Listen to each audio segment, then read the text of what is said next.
So a little backstory to start.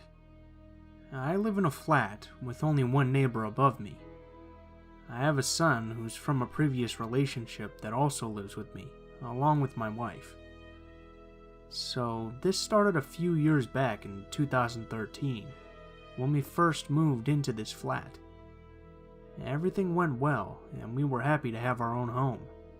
We were really friendly with the neighbors, especially the neighbor that lived above us. We were fine for the first year or so. She was an older lady, in her late 50s. As a young couple aged in our early 20s, it was nice to have someone who was so nice when we first moved in. We were approached within the first few weeks by other neighbors, explaining how she was a little weird. Stories including vandalizing the previous tenant's car and throwing paint on the door. These even went as far as giving full bottles of vodka to an alcoholic that lived on our street, because whenever he drank, he got violent. This creeped us out a little, but that just seemed so opposite of what we knew of her. We had been alright with each other for months. That's when things took a turn. We got a knock on the door from the police, stating that we had been abusing my son. I was shocked. He was around 2 at this age, and was as happy as can be. I remember letting the police officer in, and he came in, saw my son playing with his blocks in the living room, then rolled his eyes and gave me apologies as he left. We spoke to the neighbor upstairs about it, and she seemed to suggest it was another neighbor, as she overheard them speaking about it. This was no good to dwell on it, so we left it, and nothing happened for a few weeks. A few weeks later, my son's mother came around and was rather distressed.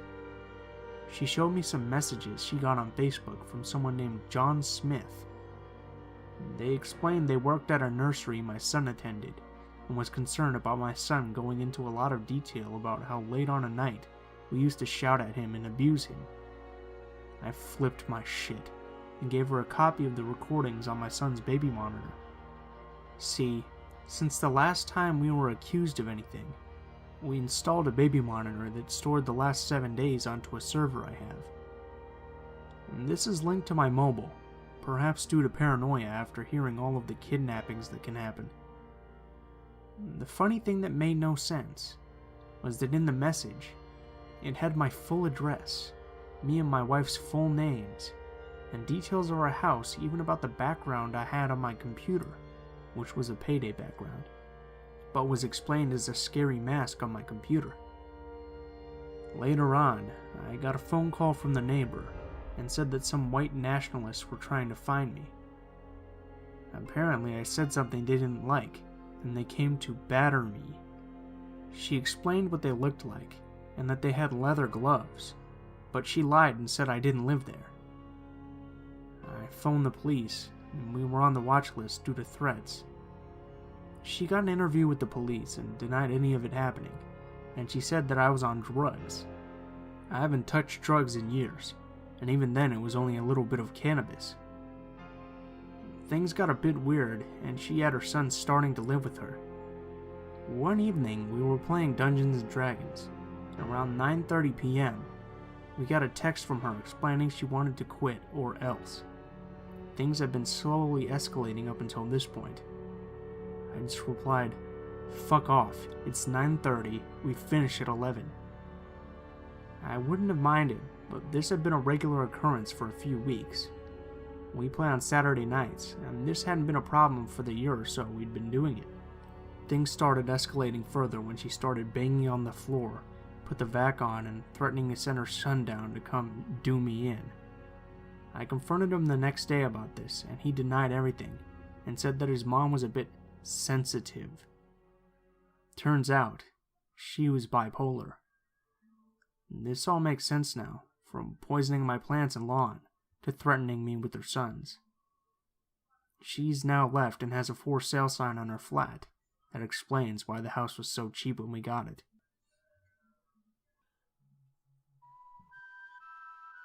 So I'll start off by giving you a little background. I am, like most girls in this sub, a really short, skinny girl. I attend to school in a pretty well-off neighborhood, but it's really close to the border zone. So you have the middle high class on one side of the avenue and the extremely poor people on the other. A few other friends and I usually wait for the bus on the poor side of the avenue. And I think I should mention that the bus stop is right after the intersection of another avenue, so the red light lasts for a good minute. Luckily, this time I was with Anne. Now, we were waiting and chatting for a bit, and we see this guy coming. He looks like he was high, and he was sweating even though it was a really cold winter day. He had dirt on his knees and elbows and a glassy look in his eyes. He stops walking and asks me what time it is. I check and tell him it's 1:45, as politely as I could. I've been taught that if you can avoid conflict, it's better to do so in the most polite way possible, so that you wouldn't upset anyone. He stops and stares at me for a good 30 seconds and tells me that I have the most beautiful set of eyes. I have hazel eyes and people usually compliment them. I usually grow really awkward at compliments on my eyes, because I have trichotillomania and in consequence have no eyelashes. So I turn my back and try to make conversation with my friend. He walks right up to her and also greets her with a kiss on the cheek and says something about her piercing blue eyes. And then he breaks off into a weird speech. Look, girls, I'm simply looking for someone that belongs to me. At this point, I thought he was going to rob us, but it turned out to be something creepy. A girl with beautiful, light-colored eyes that belongs to me. And I was thinking that maybe you two could come with me, or I could join you wherever you're going. While we're at it, where are you going? We were actually going back to her place to revise for an exam. Now I look at her quickly but intensely and answer while looking at her. We're going shopping. She got my not-so-subtle hint and agreed. He then said that he'd take us shopping. I checked to see if the bus was about to arrive, and holy Christ, it was arriving. Until the goddamn red light brought it to a halt. Shit. My friend looks when she sees me look away, and he says something really chilly. You know, it's going to be long until the bus arrives. And he put one of his arms around my waist. Now I can't be polite anymore. I pull away from him. I honestly thought it would be harder, but apparently he didn't see it coming. And onto the avenue, and dragged Anne with me. All the while looking at the creep to check to see if he would try anything. The creep smiled at us, and kept talking about how beautiful our eyes were. How he just wanted to be with one of us. Or if he was lucky, both, and similar stuff. Then the bus started coming towards us, and we immediately got in. Creep didn't follow us, and Anne scolded me for talking to an off-looking stranger.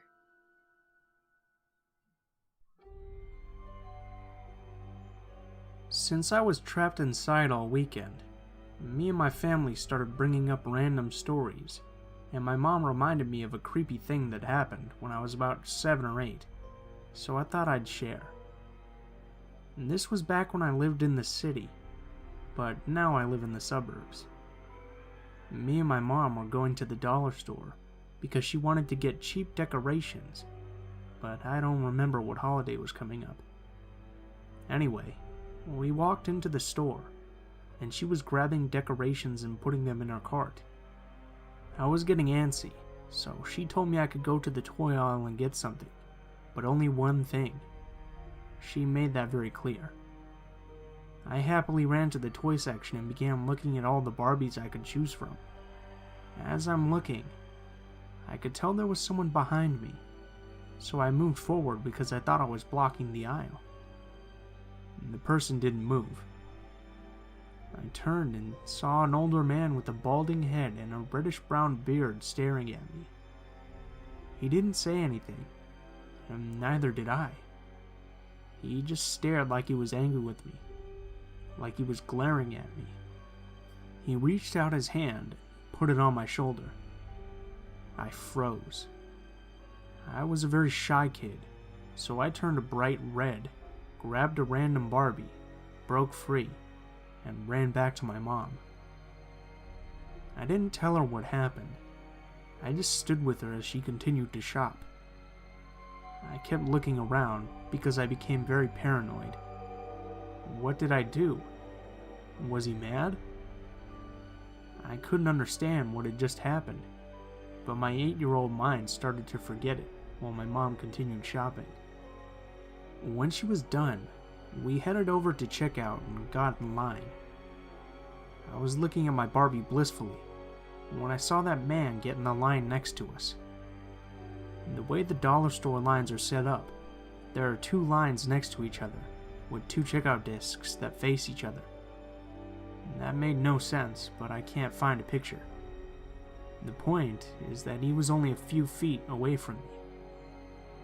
I start feeling uncomfortable at this point, because the man is staring at me again. He's in line with his things, but he never breaks his stare on me, even when the line's moving. The way he stared gave me chills. I felt my heart pounding hard in my chest. I started to tear up because I was very sensitive, and I started getting freaked out. My mom noticed I was upset and asked me what was wrong. I didn't say anything, but she looked over and saw the man staring a hole through me. His expression was now more of a, "I'm going to cook you and eat you for dinner" stare, and even my 8-year-old mind knew this wasn't good. My mom looked nervous and put me on the opposite side of her. She told me to ignore him because he was a pervert, and she wasn't quiet about it either. I just listened to my mom, and we were finally next to the checkout of the store, but sadly, so was he in his line. My mom paid as quickly as possible, and we started to speed walk to our car. I could tell she was creeped by the man too, and she kept looking behind her as we walked. We get into the parking lot, and of course, the man is following behind. Now, my mom isn't shy at all. She'll make a scene and not even care. She's tough. So she turned around and said, "Hey pervert, why don't you fuck off and stop staring at my daughter?" The guy stopped walking, but kept staring so intensely. It was insane how well I remember his face now that I think of it. The psycho then decided to put his hand either down his pants or on his crotch.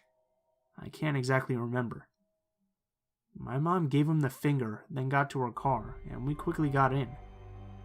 This man was still standing in the same spot, not moving. He was in the middle of the road we needed to drive down, so my mom drove her car up to him and began beeping obnoxiously. Still didn't move. My mom flew past him, just barely missing him, and took a deep breath once we left. I remember what she told me when we were finally relaxed in the car, and it's basically when I learned what a child molester is. I asked her why he was staring at me like that, and she said, "Because he's a pervert who likes little girls." I didn't get what she meant. I obviously didn't know she meant sexually, so I asked why he liked little girls, and she said, "Because he's a pedophile who will do bad things to you, so never talk to strangers or go off with strangers. Do you understand?" I nodded and that was it. It was just such an odd experience. Was he a pedophile? Was he mentally ill?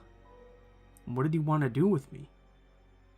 I don't want to label him a pedophile without proof, but the way he looked at me makes me think he just might have been.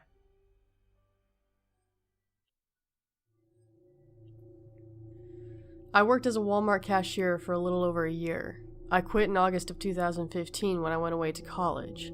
As a cashier, you see a lot of people in a day, especially at Walmart. And after a while, you don't even see people's faces when you look at them. But there are some people that you see so often that you start to recognize and sometimes learn their names. There was this one guy, always in the same Green Bay Packers hoodie and Chicago Cubs baseball cap, that would often seek out my line no matter how long it was, just so he could stare at me and rarely say a word. When he did say something to me, he would always lean across the register and get close to my face. He always gave me a really bad vibe, but when I asked other cashiers about them, they said that he had never been weird around them. One of the girls even said that he was a close family friend. After that, I dropped the issue. One night, after I'd been there for a year, I was working a 2 to 11 shift. Those shifts were always the worst because you would be there for 3, sometimes 4 front-end managers, but also because it takes a chunk out of your day where you can actually do anything. So I'm down on the self-checkout. It's about 10:15, and I'm counting the minutes till I can shut it down at 10 to 11. The creepy guy comes in the front door and makes a beeline for me at the self-check podium. When I see him come in, I instantly get nervous. He walks up and says, "Can I still buy a phone card in electronics?" I told him I'm only a cashier on the front end, so I don't know anything about electronics, but he can go back and check. He seemed peeved by this answer, but he walked away without another word. About 10 minutes later, he comes back up with a prepaid phone card and says there's no one at the register in electronics, so I activate his card and hand it to him, telling him to have a good night. But he pushes the card back at me without saying a word, and I say, "Is something wrong?" To which he replies, "These minutes aren't on my phone yet, are they?" I was confused by the statement because of course they weren't, he had just bought the card. I shook my head and he waved the card in front of my face. "Why the fuck are you just standing there? Reactivate my phone." When he talked, he was so close that I could smell his breath, and I was scared. I wanted to put in a call to the front-end manager so that someone would come down and help me. This is where I should probably mention that I'm about 5'3" tall, and he's closer to about 6'5" tall, and very stocky, so he was towering over me, and the thought that he could easily overpower me crossed my mind. But I get so nervous whenever men yell or cuss at me because my dad was never the type to yell or cuss. I took the card out of his hand and he slammed his cell phone down on the scanner. I was trying to not let him know that I was nervous, but I was terrified. I knew that I had never put minutes on a prepaid phone before, but I didn't dare tell him that in fear of what he might do. So I read the directions, picked up his phone, dialed the number, and as I'm putting in the phone card, his phone runs out of minutes. I try to call back and I get an error message. I'm at a loss. I meekly hand the phone back to him and say, "I'm sorry, something went wrong. I don't know what's happening." As soon as I said it, he took his phone, opens it up, tries to dial someone, and when it doesn't work, he looks back at me with furious eyes. He screams, "What the fuck did you do to my phone? What the fuck?" His voice is echoing in the store, and unfortunately, we haven't gotten to the end of second shift rush yet, so there's no one else around. He closes his phone and opens it again, trying to make another call, but it doesn't work, and he throws the phone down on the scanner again. He says, "I don't know what you did to my phone, but you better fucking fix it." But this comes much more quietly, practically a whisper. At this point, I'm worried that he's going to put his hands on me, and I don't know what to do. I put in a call for a front-end manager for my register, and then I say, "I've called someone that might be able to help, but we're at shift change right now, so it might be faster if you just take it to the customer service desk." He picks up his phone off the podium, still mumbling under his breath that I fucked up his phone, and I'm hoping that I can get out of here before he comes back, or at least have someone else down and self-check with me. About 15 minutes go by, and I don't see him again. As I'm picking up items that people left at the registers, getting ready to shut them down for the night, he comes back and stands by the podium. He still looks completely pissed off, and my stomach sank. He made that finger motion that means come here without saying anything, and for some reason, that makes me even more nervous. When I'm standing in front of him, he leans in so close to my face that I think he's about to kiss me or bite me or God knows what. I try to take a step back, but he takes a step forward when I do. A creepy grin crosses his face as he says, "The girl up there fixed it. Simple fix. But next time, I expect you to know what to do. Understand?" I nod because I don't think I can speak. He gets impossibly closer before saying, "I'm sorry I raised my voice. I never should have done that, especially to a pretty girl like you." When he adds the last part, he lightly uses his fingertips to brush my bangs to the side. I took a step back, and he said, "Let me make it up to you. Let me buy you a drink." I shake my head. I say, "No thank you, I'm only 19. He says, "So I'll get a couple of beers and go back to my place." Again, I shake my head. "No, really, it's okay. I'm not much of a drinker. I have an early morning tomorrow." He looks displeased with my answer and says, "Tell you what, I'll wait over here by the door just in case you change your mind." I smile at him weakly and tell him to have a good night. When I see him walk through the security things, I quickly shut down the registers and sign out of mine. Then I run over to find a front-end manager and tell him about the whole thing. The third shift manager that I tell looks at me like I'm lying, and when I'm finished says, "I know he wouldn't hurt a fly. He doesn't have it in him. You're just being dramatic." She then turns to another, older cashier behind her, shakes her head, and mumbles, "Teenagers." I ask if I can have someone to walk me to my car, and they tell me that management is in a meeting and the security guy went home already. So I clocked out and went to the bathroom. I waited in the bathroom for about 10 minutes before coming out and attempting to go to my car. When I walk around the corner through the security things, he wasn't sitting on the bench right there like I had been expecting. I relaxed a little before I realized he was standing just outside the door, far enough away to keep it from closing, smoking a cigarette. He had his back turned to the door. Luckily, I never went out the front door. I always went down the corridor and out the side door. I quietly closed the doors behind me so maybe I wouldn't catch his attention. I rushed to my car, which was, fortunately, very close to the building. As I'm quickly walking to my car, I hear him shout, "Hey, why are you avoiding me? Come here!" At this point, I take off into a full sprint, which is not easy because I'm wearing Sperry's, so it's like running in clogs. I get to my car, get in, lock the doors as I'm starting it, and don't even bother with my seatbelt. By that point, he had made it almost all the way to my car and was still yelling, telling me that he just wanted to talk. I took off as fast as I could and took the longest way home, with the most turns and twists that I could. When I got home, I told my dad about the experience, and he was so angry that no one had answered my calls or believed me, and he called the store manager the next day and complained. I was never contacted about the complaint, but from that night on, whenever I saw the guy, I would run to the bathroom, or if I couldn't get away, I would put out the line closed sign and turn off my light so he couldn't get in my line. You always hear people talking about the people of Walmart as being trashy, but they never tell you that a select few are scary as hell.